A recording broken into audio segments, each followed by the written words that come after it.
저는 오늘 새로운 영적 변화라는 주제로 하나님의 말씀을 선포하도록 하겠습니다. 인류의 역사는 각 시대마다 영적인 명암이 엇갈렸습니다. 하나님을 경외했던 시대에는 영적으로 밝아 사랑과 은혜가 넘쳐 흘렀습니다. 반대로 하나님을 떠난 시대는 영적으로 어두웠기 때문에 죄와 부패가 흘러 넘쳤습니다. 우리가 오늘 눈여겨 살펴볼 것은 중세시대, 영적인 암흑기 시대에 일어났던 종교개혁 운동을 우리가 함께 살펴보기를 원합니다. 16세기 초에 중세의 로마 가톨릭 교회는 세속적인 권력과 부패로 인해 신앙적인 큰 문제에 직면하게 되었습니다.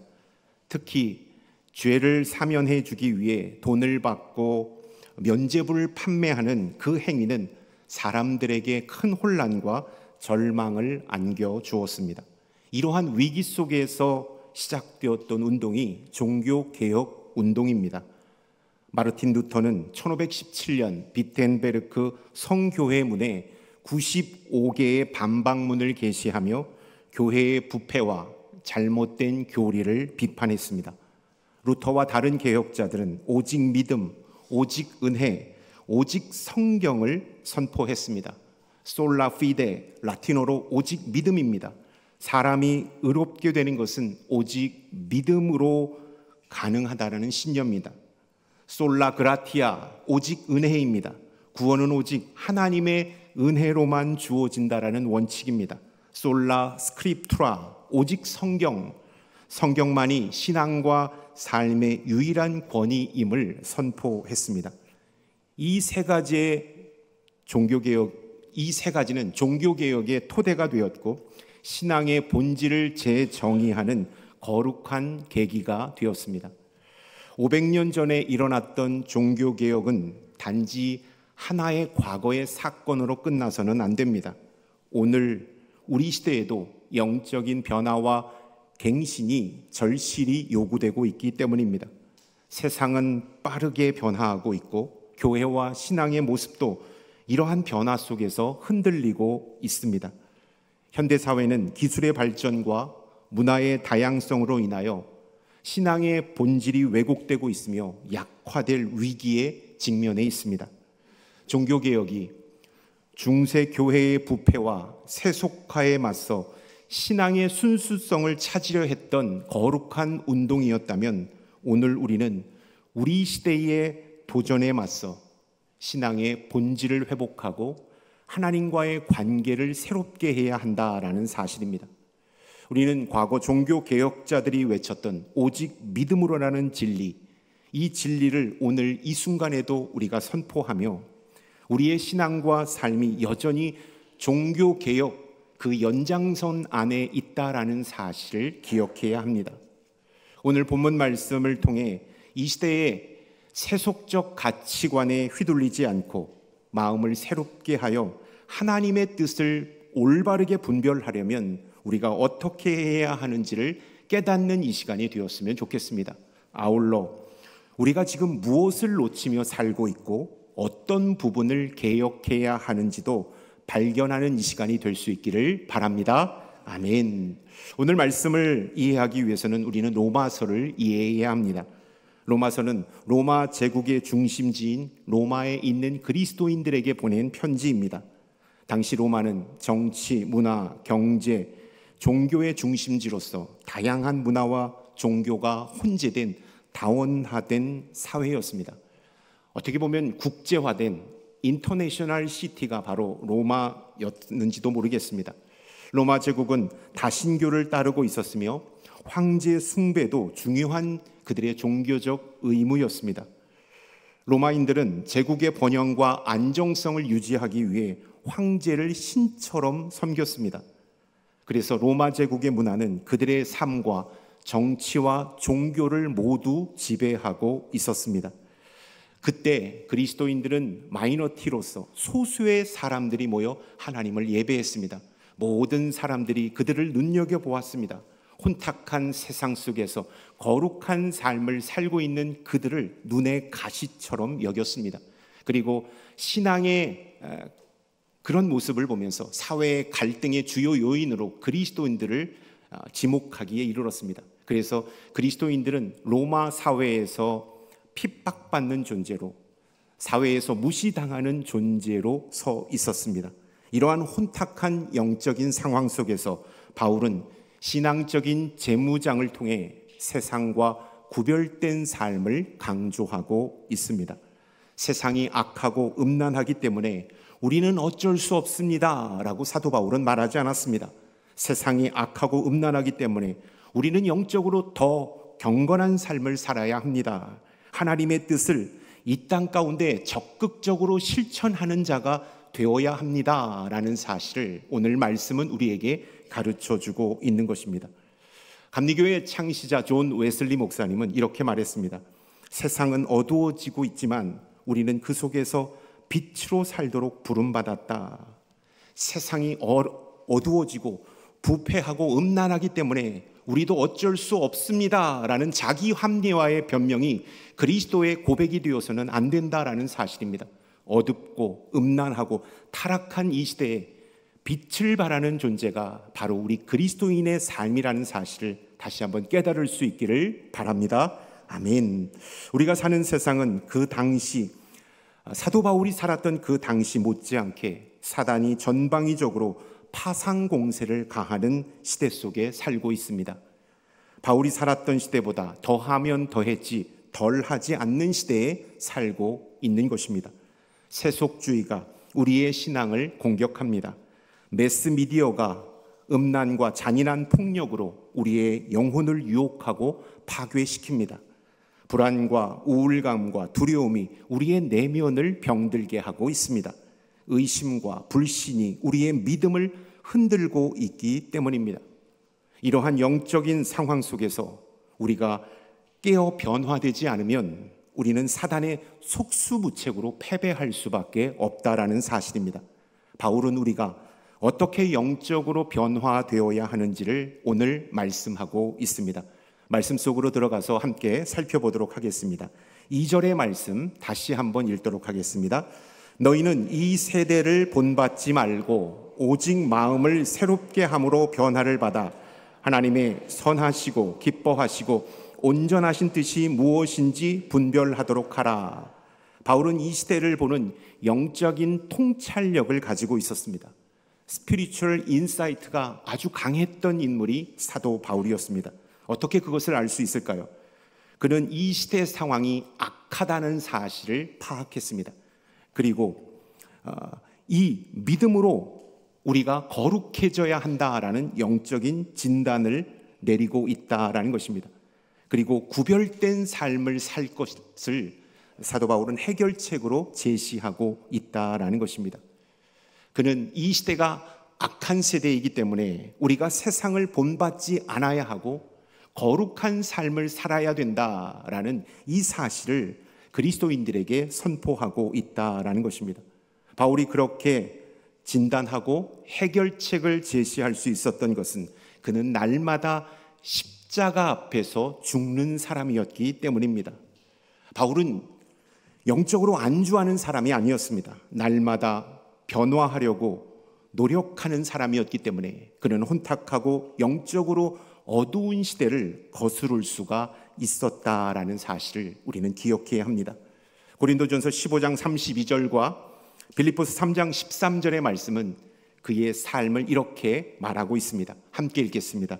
형제들아, 내가 그리스도 예수 우리 주 안에서 가진 바 너희에 대한 나의 자랑을 두고 단언하노니 나는 날마다 죽노라.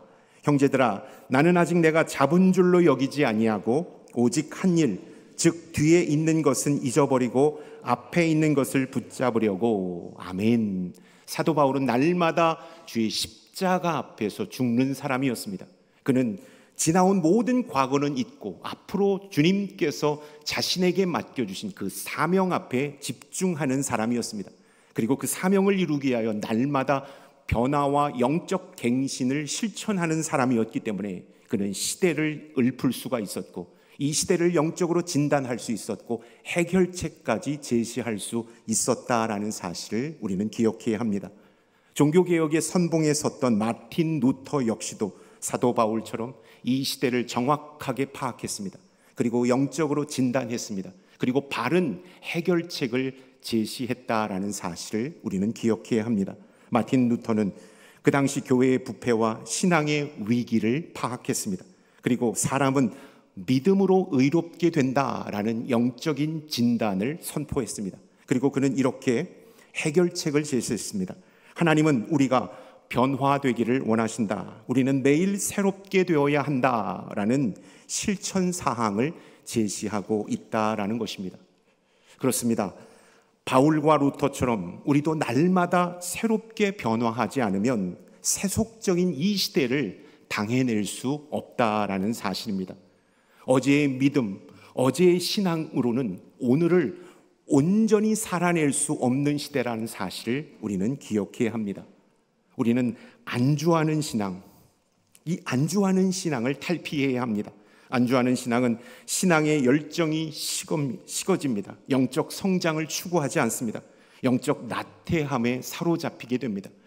과거에 열심히 한 것이 자신의 훈장이 되어 더 깊은 하나님과의 만남을 시도하지 않는다라는 사실입니다. 이것이 바로 안주하는 신앙입니다. 그러나 변화하는 신앙이 있습니다. 변화하는 신앙은 열정을 더 불타오르게 하고 영적인 성장을 도모합니다. 그는 어릴 적의 신앙, 청소년 때의 신앙, 중년 때의 신앙, 노년 때의 신앙, 날이 가고 해가 갈수록 더욱더 하나님 앞에 깊이 나아가는 삶을 살아갑니다. 그것이 바로 변화하는 신앙의 그리스도인의 모습이라고 할 수 있겠습니다.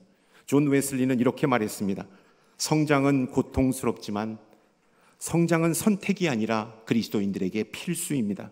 하나님께서는 우리가 머물지 않고 계속 나아가기를 원하십니다. 여기가 좋사오니 이쯤 하면 됐습니다 라는 신앙이 아니라 계속해서 나아가기를 원하신다라는 사실입니다. 여러분의 신앙은 안주하는 신앙입니까? 변화하는 신앙입니까? 바울은 이 세대를 본받지 말라고 말씀합니다. 바울이 말하는 이 세대란 당대 로마 제국의 부패한 가치관과 윤리적인 타락을 가리키는 세대를 말합니다. 도덕적, 영적 타락의 시대를 바울은 이 시대라고 정의하고 있습니다. 현대 사회에서 이 시대는 어떤 사회를 칭하는 것일까요? 물질주의, 쾌락주의, 개인주의가 이 세속적인 가치관으로 물든 이 시대가 바로 이 세대라고 할 수 있겠습니다. 바울은 이 세대를 본받지 말라고 말하고 있습니다. 여기서 본받는다라는 것은 세속적 가치관에 젖어 그것이 삶의 기준이 되는 것을 뜻합니다. 단순히 수동적으로 그냥 받아들인다가 본받는다가 아닙니다. 본받지 말라는 것은 그것이 삶의 기준이 되지 말라는 것입니다. 세속적인 가치들이 우리의 삶의 우선순위를 결정하고 우리의 정체성과 목표를 형성해서는 안 된다라는 사실을 사도 바울은 강력하게 선포하고 있다라는 것입니다. 그런데 안타까운 것은 많은 그리스도인들이 이 세대를 본받으면서도 신앙생활을 열심히 잘하고 있다라는 사실입니다. 이분들은 교회 안에서는 신실한 그리스도인으로 말씀 안에 거하지만 교회 밖을 나가는 순간부터 세상의 문화와 세속적인 가치관을 삶의 기준 삼고 우선순위로 삼아 열심히 인생을 살아갑니다. 놀라운 사실은 교회 안에서의 삶과 교회 밖에서의 삶의 모두 전환이 무척 빠르다는 사실입니다. 그 가운데 죄책감을 전혀 느끼지 않는다는 것이 문제입니다. 인간적으로 보면 그런 분들은 노련할 수 있습니다. 그리고 지혜롭게 사는 삶일 수 있습니다. 그러나 영적인 눈으로 보면 그 삶은 위선적인 삶이 된다라는 사실을 우리는 기억해야 합니다. 예수님은 그러한 삶을 가리켜 두 주인을 섬기는 삶이라고 정의하셨습니다. 이런 신앙에서는 주님을 깊이 만날 수가 없습니다. 교회 안에서 주님을 깊이 만나서도 교회 밖을 나가는 순간부터 내가 받은 은혜, 내가 받은 믿음이 곧 사라지기 때문입니다. 마치 밑 빠진 독에 물을 붓는 것과 같은 것입니다. 그렇다면 어떻게 하면 교회 안에서의 삶과 교회 밖에서의 삶이 동일할 수 있을까요? 우리가 이 시대를 본받지 않으려면 기독교 세계관을 가져야 합니다. 기독교 세계관은 하나님의 시각에서 세상을 바라보고 해석하는 것입니다. 우리가 빨간색이 들어간 렌즈의 안경을 끼면 온통 세상이 다 빨갛게 보이는 것처럼 기독교 세계관은 세상과 삶의 모든 면을 성경적 가치와 진리의 비단에서 해석하도록 도와줍니다. 그래서 기독교 세계관으로 세상을 보면 세상을 이해하고 삶의 의미와 목적을 우리에게 분명하게 가르쳐 준다라는 것입니다. 기독교 세계관이 잘 정착되어 있지 않으면 우리는 물에 물 탄 듯, 술에 술 탄 듯 시대의 쇠파 속에서 떠밀려가는 신앙인으로 전락하게 된다라는 것입니다. 아무리 신앙생활을 오래 했어도, 아무리 신실하게 예배를 드렸어도 내 안에 기독교 세계관이 굳건히 정착되어 있지 않으면 우리는 흔들리는 믿음의 소유자밖에 될 수 없다라는 사실을 기억해야 합니다.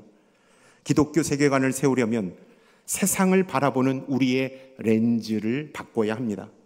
우리의 렌즈, 성공과 야망과 쾌락으로 점철된 우리의 렌즈를 영적인 렌즈로 바꿔야 우리는 기독교 세계관의 삶을 살아갈 수가 있습니다. 어떻게 하면 영적인 렌즈로 다시 바꿀 수가 있을까요? 저는 두 가지를 말씀드리기를 원합니다. 첫째, 하나님의 말씀을 깊이 묵상해야 합니다. 성경은 우리의 삶과 세상을 해석하는 기준이 되기 때문입니다. 성경 말씀이라는 렌즈로 세상을 보면 선과 악이 보입니다.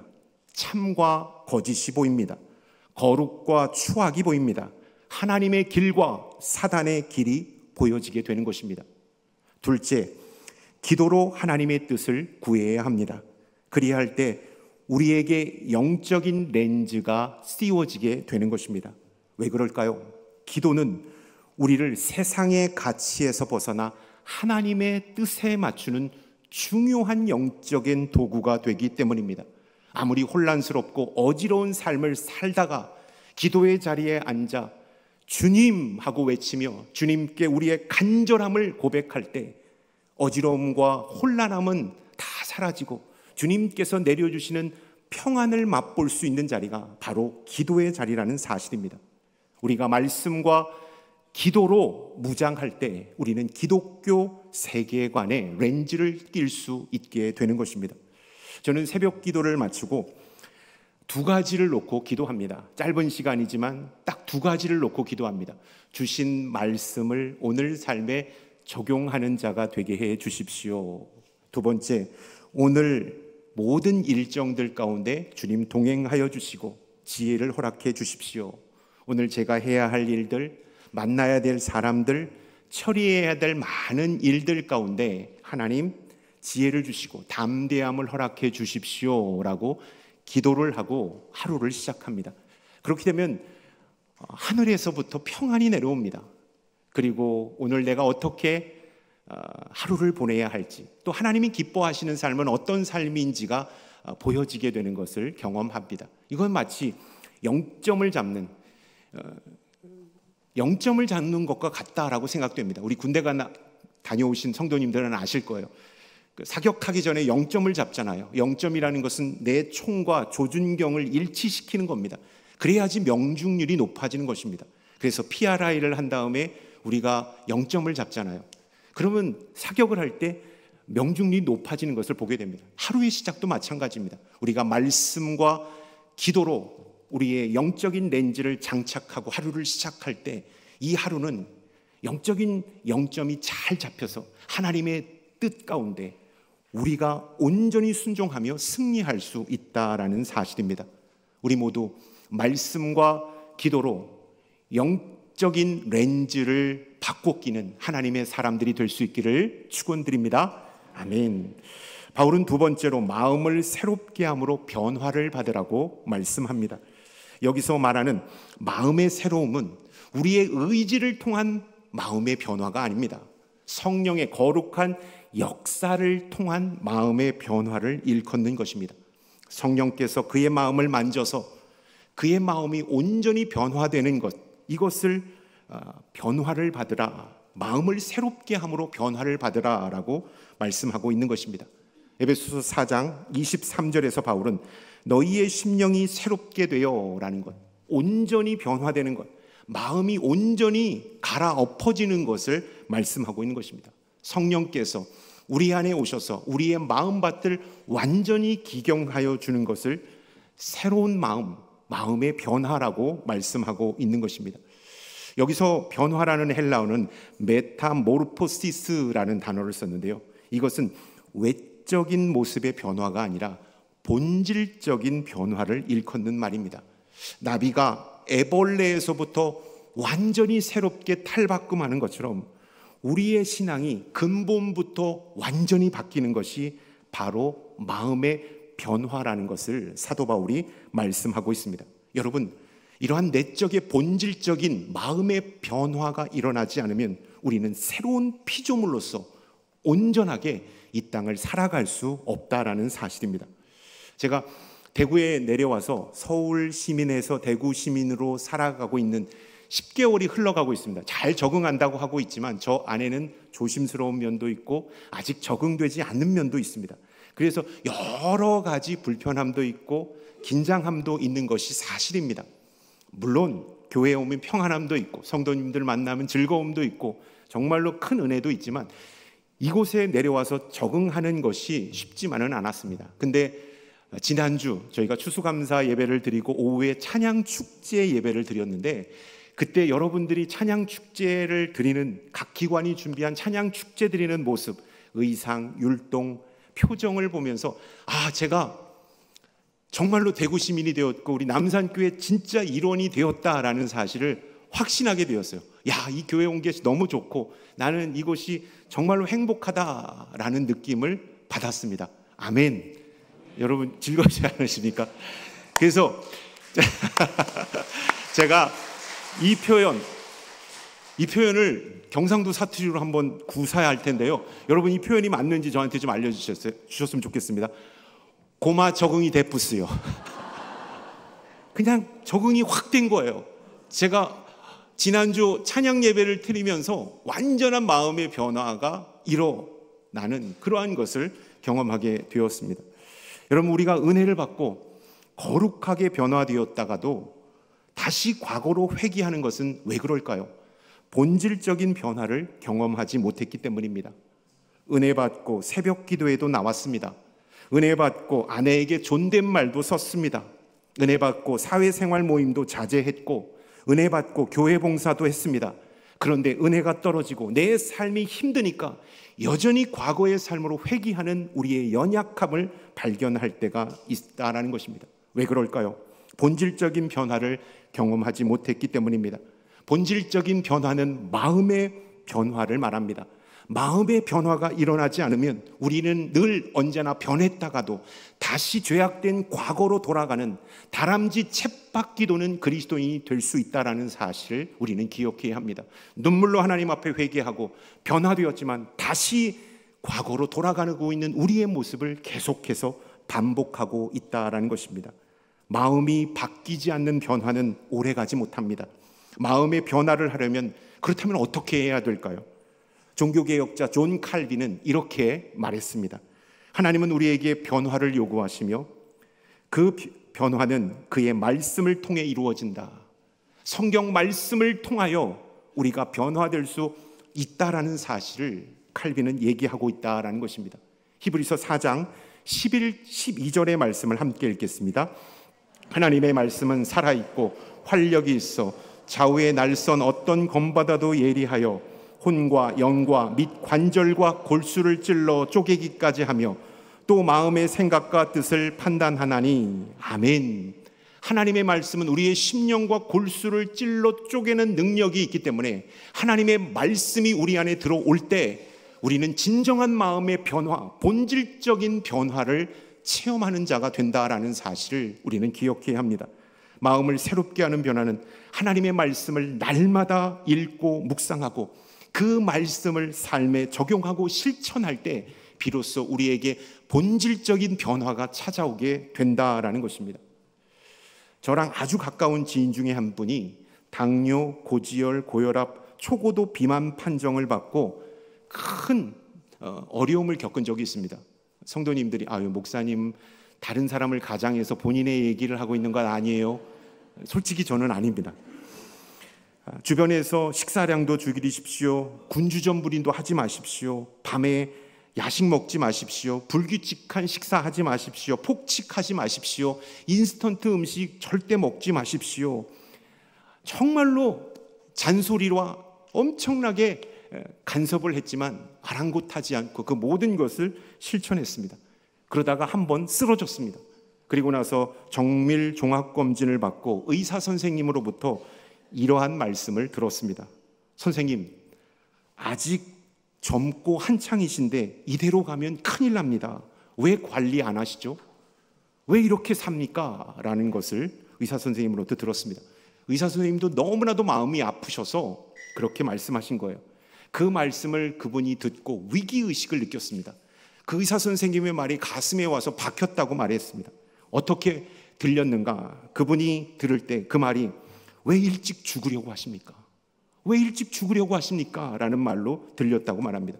그 뒤부터 위기의식을 느끼고 식단을 조절하고 운동을 하고 간식을 끊었다고 말합니다. 그래서 무려 30kg이나 감량했습니다. 그런데 그 감량한 것으로 끝이지 않고 요요 현상이 일어날까 봐 날마다 자신의 체중을 관리하고 여러 가지 체크를 하면서 수시로 몸을 유지하고 있는 그의 모습을 발견하게 되었습니다. 그리고 이제는 주변 사람들에게 건강 전도사가 되어 건강을 챙겨야 한다라는 말까지 하는 모습을 보게 되었습니다. 여러분, 우리의 영성도 이래야 하지 않겠습니까? 꾸준히 관리하고 성장해야 하는 것이 우리의 믿음이라는 사실을 우리는 기억해야 합니다. 오래전에 받았던 은혜, 내가 받았던 믿음을 회상하는 것 중요합니다. 그러나 그것이 우리 신앙생활의 전부가 되어서는 안 된다라는 것입니다. 과거에 내가 열심히 믿었던 그 믿음, 내가 헌신했던 그 모습을 마치 저금한 것처럼 그 저금한 것을 이제는 하나씩 인출해서 사용한다라고 생각해서는 우리가 안 됩니다. 과거에 열심히 했던 그 영적인 추억을 소환해서 오늘 어떻게든 열심히 살아보려고 노력하는 것도 올바른 모습이 아닙니다. 오늘 살아갈 수 있는 믿음, 다시 변화되고 하나님 앞에 더 가까이 나아가고자 하는 몸부림치는 열심이 우리 가운데 있을 때 우리는 승리할 수 있게 된다라는 것입니다. 신앙과 믿음이 한 번의 변화로 끝나지 않고 지속적으로 하나님과의 관계를 깊이 유지해야 하는 것입니다. 그렇지 않으면 영적인 요요 현상을 통하여 한 번 변화받았지만 더 큰 시험과 타락이 우리 가운데 닥쳐올 수 있습니다. 매일매일 우리는 우리의 신앙과 믿음을 점검하고 주님 앞에서 늘 새로워져야 합니다. 과거 종교개혁이 교회의 부패와 신앙의 본질을 회복하기 위해 일어났던 것처럼 오늘날 우리의 신앙도 끊임없이 변화되고 개혁되어야 합니다. 우리 안에 형식적이고 관습에 물든 신앙생활의 모습은 없었는지를 살펴보아야 합니다. 익숙함에서 오는 영적인 나태함은 없었는지를 점검해 보아야 합니다. 날마다 하나님과의 깊은 만남을 위하여 노력하고 있었는지를 살펴보고 신앙의 본질을 추구하며 변화와 갱신의 삶을 살아가고자 노력하였는지를 다시 한번 되짚어 봐야 합니다. 하나님이 기뻐하시는 신앙은 구원받았다는 것으로 만족하며 안주하는 신앙이 아니라 날마다 십자가 앞에서 자신을 돌아보고 점검하는 신앙이라는 사실을 우리는 기억해야 합니다. 지금 우리는 영적인 개혁이 필요한 시대를 살고 있습니다. 아멘.